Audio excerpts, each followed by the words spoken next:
Nissan's sacked Australian chief says the Japanese brand will continue without a mainstream passenger model for at least 18 months, during which time it will continue to rely on SUVs, light commercials and sports cars. Although there are upgrades coming for the Navara Ute and Patrol SUV this year, and the Qashqai crossover in early 2018, Nissan Australia's next new model will be the second-generation Leaf EV, which will be revealed next week in Japan but remains a year away from local showrooms. The only passenger models currently sold by the Japanese car maker Down Under are the two-door 370Z and GTR sports cars and, apart from the new Leaf, that won't change until at least mid-2019, when at least one new small car could replace the discontinued Micra and Pulsar. Speaking to motoring.com.au at the 370Z Nismo launch on Tuesday, the day before his shock departure from the company, Nissan Australia Managing Director Richard Emery said potential new small cars include Europe's latest Micra and Pulsar, Japan's Note, South America's Kicks crossover and North America's Sentra, Pulsar sedan.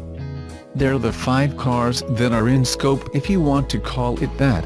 But you can't have 5 small cars and we don't want all of them, but we'd like some of them, he said. Getting the right mix of cars that suit our marketplace, that fit the specification, customer expectation, pricing, styling, options and getting the mix right between those 5 cars, whether there's 2 or 3 of them, that's the work that is ongoing. At this point in time it's not determined which of those cars would work in Australia and there won't be any more information before the end of next year. Hopefully it's within the next 18 months as to which ones will fit. Emery, who will be replaced by sister brand Infinity's Canadian boss Stephen Lester next week, said at least one of those models will be sold here, but not at the expense of profitability or just to fill showrooms. Clearly from all those options we'll be able to find a solution, but I am not going to make a decision based on we must have more volume or we must have more cars, he said. It needs to work for everybody, the investment required, the price and specifications, the customer demand. There's no point bringing in cars customers don't want. Having made tough decisions to axe uncompetitive, unprofitable and slow-selling models including the Micra, Pulsar, Murano and Altima, Emery said he was in no hurry to re-enter price-sensitive or declining sales segments such as mid-size sedans. I think it would be a hard sell to look at mid-sized cars again because the segment continues to decline, he said. There are a couple of cars in the portfolio, new Altima and Maxima, but they're both currently left-hand drive and I'm not sure the market can sustain that, but we'll watch that segment carefully. If that segment settles down, it's done its readjustment and it starts to look sustainable, then it might be an option, but at this point in time I'm not convinced. In its absence from key markets including the light, small, medium and large car segments, Nissan Australia's sales have continued to fall, by 12.3% in July this year, despite booming Qashqai and X-Trail sales. At the same time, Nissan's local market share has slumped to 4.4% so far this year, and August VFACTS figures due out next week are expected to show it has dropped to 10th overall behind Toyota, Mazda, Hyundai, Holden, Mitsubishi, Ford, Volkswagen, Subaru and Kia, following a 27% sales slump last month. Nissan will not comment on the reason for Emery's sudden departure, saying only that the appointment of Lester, who will report to the head of Nissan sales and marketing in the Asia and Oceania region Vincent Wynan, is part of the brand's next direction. Stephen Lester's arrival at Nissan Australia coincides with our plans for the brand's next direction and he brings to our Australian team strong experience, knowledge and business building skills, said Yutaka Sanada, Regional Senior Vice President and Head of Nissan in the Asia and Oceania region. He takes the reins from Richard Emery, who has successfully guided our Australian operation with steady leadership and business improvements since 2014, said the Nissan statement. Given his company's access to lackluster passenger cars and its inability to source better models competitively from Europe and the US in the past, some industry pundits say Emery has been made a scapegoat for poor decisions at regional and global management level within Nissan. When Renault-Nissan Alliance boss Carlos Ghosn visited Australia in early June, he said Nissan and its new sister brand Mitsubishi could do much better in my opinion. I have a hard time understanding why Nissan cannot hold more than 6% market share in Australia, he said at the time. Later that month Mitsubishi announced that its Australia CEO Matsuhiro Ashikari would be replaced on July 1 by the company's local deputy marketing director John Signoriello, and that Ashikari would replace Mitsubishi Philippines CEO Yoshiaki Kato, who will work alongside Signoriello in Australia. While it's not yet clear what Lester's plans for Nissan Australia are, Emery departs the Renault-Nissan business after 3.5 years as local Nissan chief, following other senior positions at Mitsubishi, Audi, Land Rover and Mercedes-Benz. As carmakers clamor to introduce scrappage schemes, Nissan has unleashed its own program of incentives, and buyers of used Nissan Leaf electric cars stand to benefit.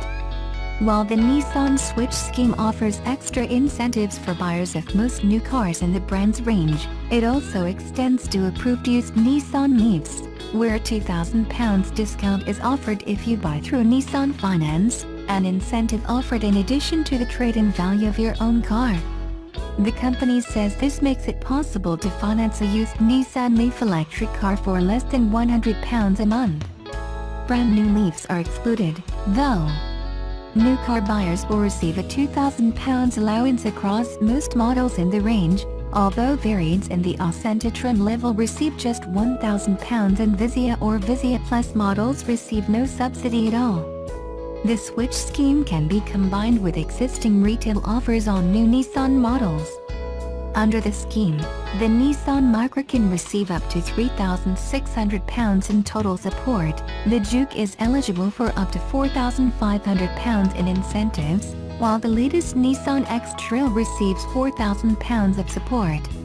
Remaining stock examples of the outgoing Nissan Qashqai and X-Trail receive £4,500 and £5,000 of total support respectively. These incentives are in addition to the trade-in value of your old car. An important distinction between the Switch scheme and other current trade-in programs is that Nissan's is not a scrappage scheme. The company makes no mention of cars traded in under the scheme being permanently removed from the road. However, qualifying trade-in cars must still be registered on December 31, 2009 or earlier. The Nissan Switch scheme will run until September 31, 2017, for retail customers only. Nissan Motor Company was a path breaker in electric vehicles for the mass market, but for nearly 7 years the masses mostly ignored it. This week, Nissan hopes to inspire car buyers to turn to its new Leaf. On Tuesday in the US, the company will release a revised version of its Leaf all-electric car that will travel farther on a charge and add autonomous driving features while keeping the relatively low price of the current model, which starts at $30,000. We have high expectations for the new Leaf, Nissan Chief Executive Hiroto Saikawa told shareholders in June, describing it as the core of the company's strategy to persuade average customers to adopt next-generation vehicles.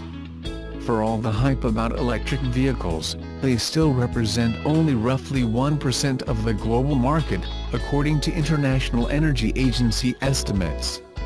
That isn't what Nissan expected when it introduced the inaugural version of the Leaf in December 2010. At the time, Carlos Ghosn, the head of the alliance that includes Nissan and Renault SA, predicted the two companies would sell a cumulative 1.5 million electric vehicles by 2016, led by the Leaf.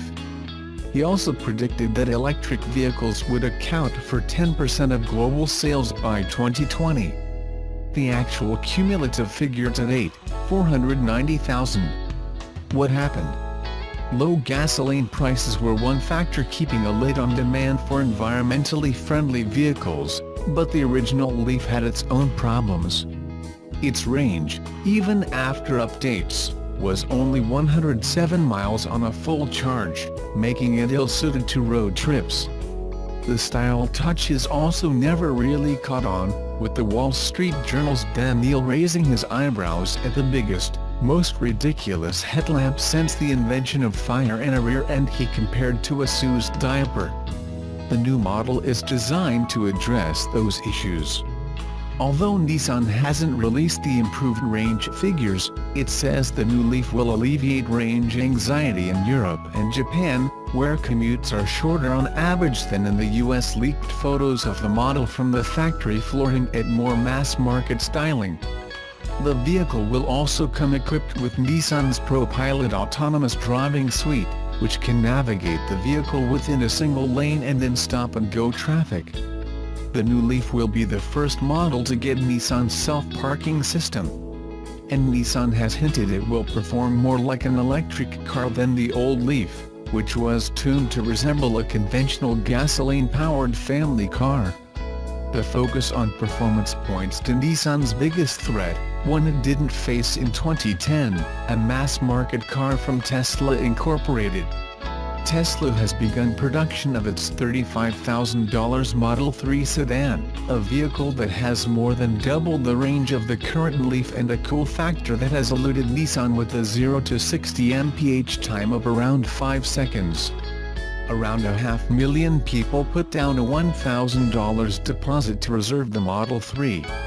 Meanwhile, Tesla's Model S, which starts at around $70,000, is already selling nearly as many vehicles as the Leaf despite the higher price.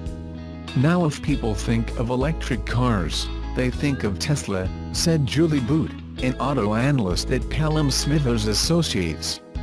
It must be disappointing for Nissan. The Tesla hype does seem to be getting to Nissan.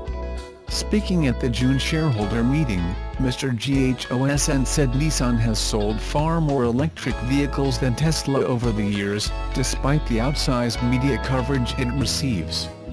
Another competitor is General Motors Company's Chevrolet Bolt, which offers range on a full charge of more than 200 miles and a price tag starting at $37,000.